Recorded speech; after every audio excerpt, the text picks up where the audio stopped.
It's rainy season here, and I want to show you how I made this delicious beef stew.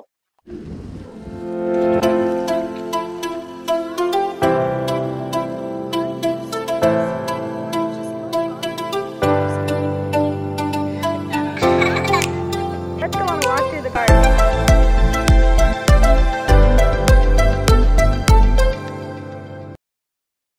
Hey pretty peas, welcome back and thanks for watching this video.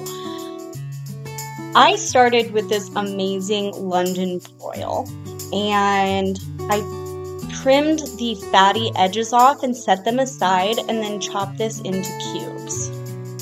I don't know about you guys, but once I start to see storms outside, all that I crave is stews and chilies and soups, so this is what I went with.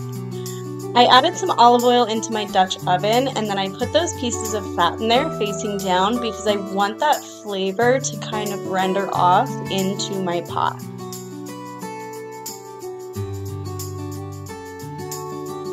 While those are cooking, I went ahead and started chopping some vegetables. I started with some tomatoes. I'm going to chop those into chunky squares. And then I'm going to do the same thing to just a regular yellow onion or white onion, whatever you prefer. I forgot to light a candle before doing this, and that is my go-to to keep myself from crying. And since I didn't do that, I pretty much maced the whole house, so I kind of felt bad. Once that is done cooking, I'm going to remove those pieces of fat, and I'm going to dump those onions right in. Once those start to get a little bit golden, I'll put my meat in.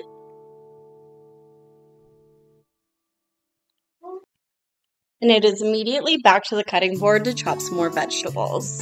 I'm going to chop some fresh carrot into smaller chunks than I did the tomatoes and onions because these don't cook down the same.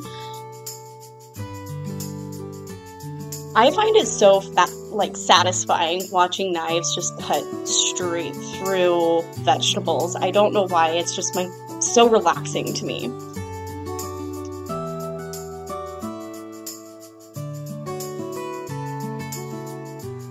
The worst thing that you can have in the kitchen is a dull knife. As those things start to brown, I'm going to add my herbs in. I have parsley, sage, rosemary, thyme, and a few bay leaves. Remember to count your bay leaves as they go in. I added some chicken broth, and then I am going to let that simmer for a while. I added some Worcestershire sauce.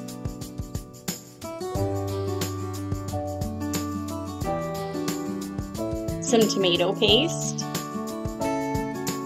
I really wanted this to have a nice rich flavor, and now it is time to chop some potatoes. I did these a little bit later because these soften. I like to use golden potatoes so that they don't fall apart, but I don't want them to be too mushy, so that's why I waited to put those in until after it had been cooking for a little while. Now that those flavors are combined fairly well, this has been simmering on the stove for about 2 hours now. I'm going to take all those stems. We're going to add a healthy amount of freshly minced garlic. This is smelling so good. It's been cooking for several hours now on a very low heat, so now it's time to add some peas. I just added some frozen peas. We'll let that cook for another 45 minutes or so, and we'll add some crushed tomatoes, some turmeric, and some mustard powder. I'll do salt and pepper to taste, and then I'll turn the heat up a little bit and let this reduce until it's nice and thick. I added some cream cheese as well, about half a container, and removed the bay leaves. They've done their job.